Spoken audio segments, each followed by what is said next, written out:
Salam alaikum, donc toujours avec la topologie sur R. Donc du coup, on voulait montrer que le 1 sur n-1 est supérieur à 1 sur n plus epsilon. Donc on était dans le calcul, là on va avoir n carré plus n, moins n au carré, moins 2n, parce que c'est le n, voilà, moins 2n, moins, donc parce que le moins ici, moins ce sera plus n, moins 1 fois moins 2, ce que ça va être 2 tout simplement. Donc du coup, le n plus n avec le 2n et le n carré avec le n carré. Et je vais avoir quoi finalement? Je vais avoir ça, c'est 2 sur n plus 1, n moins 1, qui est une quantité bien sûr qui est positive. Et d'ailleurs, elle est strictement positive, ce qui est logique. Ce qui fait, qu'est-ce que je montrais? Je montrais finalement que le 1 sur n plus epsilon est inférieur à 1 sur n moins 1. D'accord? Donc je peux voir que le 1 sur n plus epsilon inférieur à n moins 1, qui est supérieur à 1 sur n, qui est supérieur à 1 sur n moins epsilon, qui est d'ailleurs égal à 1 sur n plus 1. Donc du coup, cet intervalle-là, il va être inclus dans le 1 sur n plus 1, 1 sur n moins 1. Et là, comme j'ai dit, cette partie, cette partie avec celle-là, on avait inférieur strictement. Donc c'était bien. Alors pour ce cas-là, on avait l'égalité. Mais comme j'ai dit, l'égalité ne va pas avoir un problème parce que finalement, de toute façon, même le 1 sur n plus 1 n'est pas inclus dans l'ensemble. D'accord? Donc même si on a l'égalité, on va avoir ça. Et donc du coup, qu'est-ce que j'ai montré? Alors j'ai montré que finalement, puisque cet intervalle est inclus dans le 1 sur n plus 1, 1 sur n moins 1, ceci bien sûr implique que particulièrement le 1 sur n moins 1 et 1 sur n plus 1 en tant que deux points, ils ne font pas partie de ce voisinage 1 sur n moins epsilon, 1 sur n plus epsilon. Parce qu'en fait, c'est l'inclusion ouverte.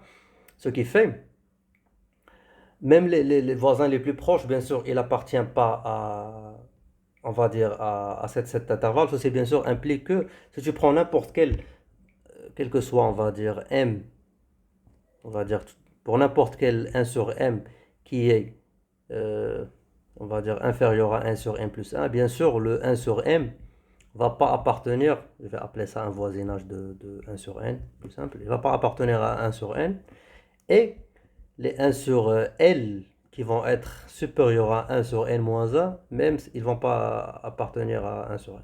Ce qui fait, puisque les deux voisins les plus proches, il n'appartient pas, donc tout ce qui vient à droite n'appartient pas, et tout ce qui vient à gauche n'appartient pas, ce qui fait n'importe quel, on va dire ceci implique que pour n'importe quel x, ou bien n'importe quel 1 sur m dans A, bien sûr le 1 sur m n'appartient pas à ce voisinage. Ceci implique, bien sûr, dans ce cas-là, le n va être différent de n, parce que le n, c'est le seul point qui appartient au voisinage. Bien sûr, ceci va impliquer que, finalement, quand tu fais l'intersection de voisinage de 1 sur n avec le a, mais en excluant le 1 sur n, bien sûr, il va être vide. Ce qui fait le 1 sur n est un point isolé. Donc, comme vous avez vu, parfois la démonstration peut être un peu longue, même si visuellement elle est évidente. D'accord? Donc, parce qu'en fait, je pouvais dire tout simplement que trivialement, ou bien évidemment, il existe un tel voisinage, mais ça, c'est pas vraiment correct, c'est pas rigoureux. Il faut quand même faire une démonstration, même s'il peut nous casser la tête un peu. Donc, et donc voilà. Donc, comme on a vu, bien sûr, tous les points de tous les 1 sur n, ils sont des points qui sont isolés. Alors, ce qui nous intéresse maintenant, c'est que ce sera quoi le point d'accumulation dans ce cas-là. D'accord? Donc, puisqu'ils sont tous des points isolés, est-ce qu'il va avoir un point d'accumulation? Bien sûr, il va avoir un point d'accumulation pour la simple raison que on sait que la suite déjà 1 sur n, elle tend vers 0. Ce qui fait le 0 va être un point d'accumulation de A, parce que rappelons que A, il est déjà fait de la suite des éléments de la suite 1 sur n. Donc, bien sûr, ça, c'est un point d'accumulation de A.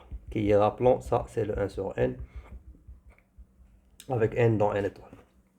Et vous pouvez vérifier par vous-même que n'importe quel point autre que 0, il ne peut pas être un point d'accumulation. Donc si vous considérez, déjà les points de A, ils sont isolés, donc ils ne peuvent jamais être des points d'accumulation. D'accord? Et si tu considères un point à gauche de 0 ou bien à droite de 1, on peut vérifier bien sûr que pour chacun de ces points, il existe toujours un voisinage qui le sépare de A. Et donc du coup, le 0 est le seul point limite de A. Donc on va faire je pense, je vais faire deux exemples et on s'arrête. On s'arrête au moins pour cette vidéo parce que on va entamer une nouvelle partie de ce qu'on appelle l'adhérence. Donc du coup, on va faire deux exemples quand même. C'est que on peut considérer bien sûr les intervalles fermés. Donc rappelons l'intervalle fermé alpha bêta. Donc du coup, on veut montrer que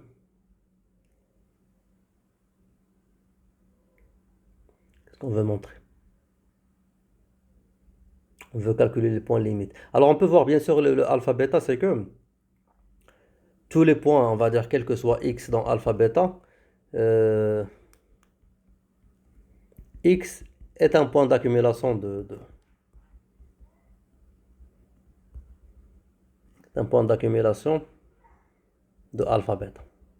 Donc n'importe quel point à partir de alpha jusqu'à bêta, ils sont tous des points d'accumulation pour la simple raison que vous pouvez voir que à chaque fois qu'on fait n'importe quel point alpha, bêta, bien sûr qui est inclus, bien sûr tous les points qui viennent à l'intérieur, ils vont être des points d'accumulation, ce qui est logique parce que chaque fois que tu vas considérer, on va dire un point x, tu peux trouver, pour tous les voisinages d'ailleurs, c'est qu'ils vont toujours intersecter le alpha moins alpha bêta dans une infinité de points différents de x. Et même les points de l'extrémité ou de la frontière, le alpha et le bêta sera la même chose, d'accord? Donc du coup, à chaque fois que tu vas considérer des intervalles autour de alpha, des voisinages de alpha, ils vont intersecter parce qu'en fait, il n'y a aucun point de alpha bêta qui est isolé, ce qui fait tous les points, ils sont des points, en gros, des points limites. Et donc, qu'est-ce qu'il y a d'autre? Alors en fait, une particularité de cet ensemble, quand on peut voir bien sûr le alpha bêta, c'est que quand on dit qu'il contient bien sûr la frontière, on dit que c'est un intervalle qui est fermé. Donc, on sait très bien, bien sûr, même si on n'avait pas les vrais concepts topologiques ce que c'est qu'un ouvert et ce que c'est qu'un fermé, à chaque fois qu'on fait un truc ouvert, un truc qui inclut pas la frontière, on dit que ça c'est ouvert et on symbolise fermé quand c'est comme ça, d'accord? Et donc du coup, ça c'est fermé. Mais on n'a pas encore défini qu'est-ce que c'est un fermé. Mais on a vu que la particularité de ce alpha bêta, c'est que n'importe tous les points de l'intervalle, ils sont des points d'accumulation de alpha bêta. Et inversement, si tu prends n'importe quel point en dehors de alpha bêta, il ne sera pas bien sûr un point d'accumulation. Donc je prends un point ici, par exemple, un gamma ici, ou un lambda, ou un truc comme ça. Il va pas bien sûr, il va avoir des voisinages qui les séparent. On peut avoir bien sûr un voisinage qui les sépare. Et donc vous allez me dire que ce lambda, bien sûr, c'est un point isolé. Alors ça, c'est pas vrai parce que pour qu'il soit isolé, il doit faire partie de A. Donc du coup, tout simplement, ce qu'on peut dire sur lambda, c'est pas un point d'accumulation. On peut pas dire que c'est un point isolé. Et donc du coup, qu'est-ce qu'on a vu? On avait vu que tous les points de alpha, bêta, ils sont des points d'accumulation et c'est le seul point d'accumulation qui existe. Cette particularité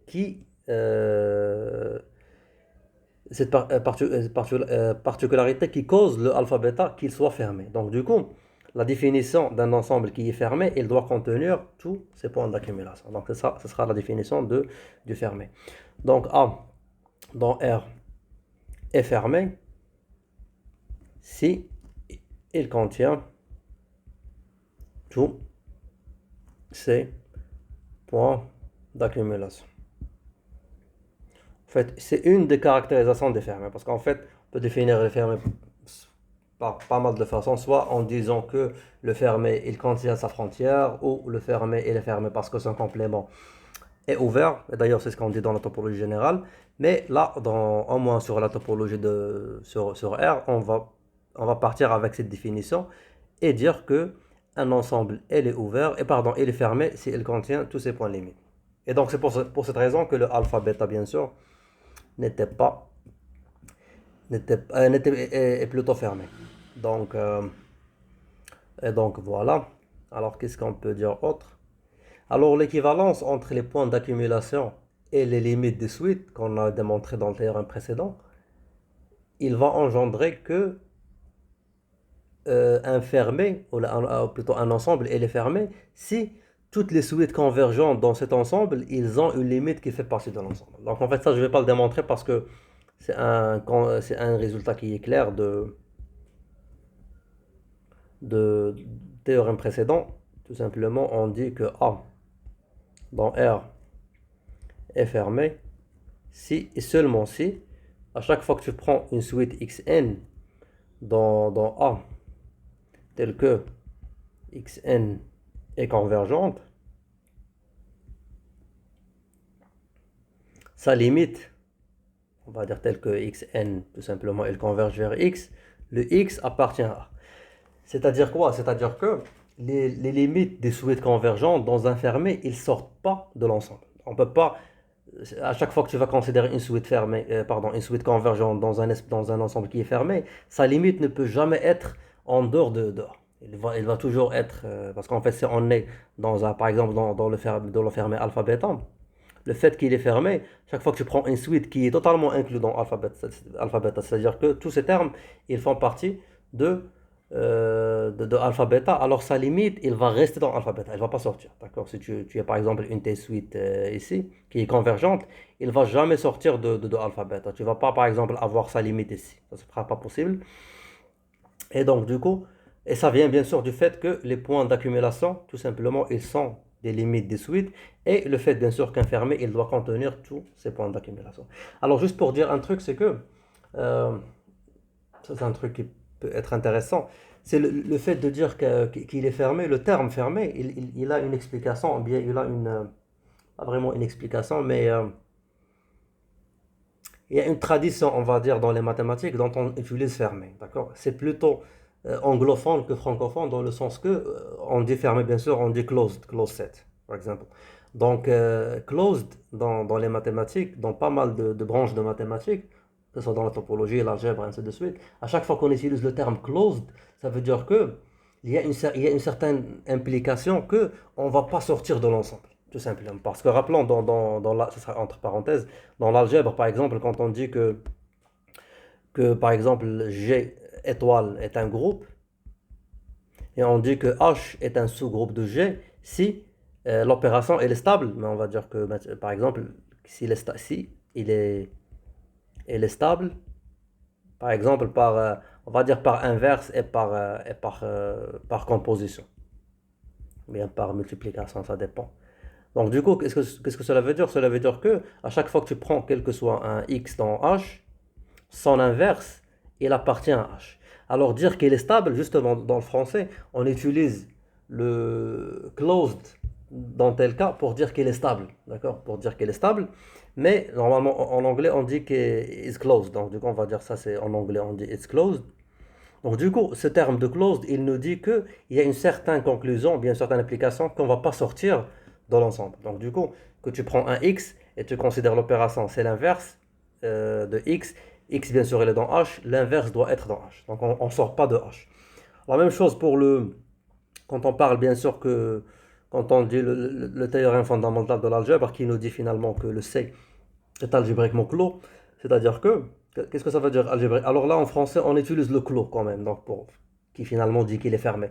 Algébriquement clos, c'est si tout simplement toutes ces racines, tu prends n'importe quel polynôme dans C, toutes les racines de ce polynôme, ils vont être dans C, ils ne vont pas sortir de C. D'accord? Quand on dit par exemple le R n'est pas algébriquement clos, parce que quand tu considères le polynôme x carré plus 1, bien sûr, quand tu prends ce polynôme égal à 0, ces racines, c'est quoi? Ces racines, normalement, ils sont dans C, c'est le plus ou moins i. Par contre, quand tu prends je m'excuse, pardon, quand tu prends euh, pardon, dans R, les racines, ils sont plus ou moins i, ce qui fait, ils ne font pas partir de R. D'accord? Le fait qu'ils ne font pas partir de R, ça veut dire qu'ils ont sorti de R. Les racines d'un polynôme, ils ne sont pas dans R, il est plutôt dans C. Par contre, dans C, bien sûr, toutes les racines, tous les polynômes, ils vont admettre des racines qui sont dans C. Et donc, du coup, c'est pour cette raison qu'on utilise le terme closed ou bien clos. Alors, la même chose pour les fermés, pour les ensembles fermés.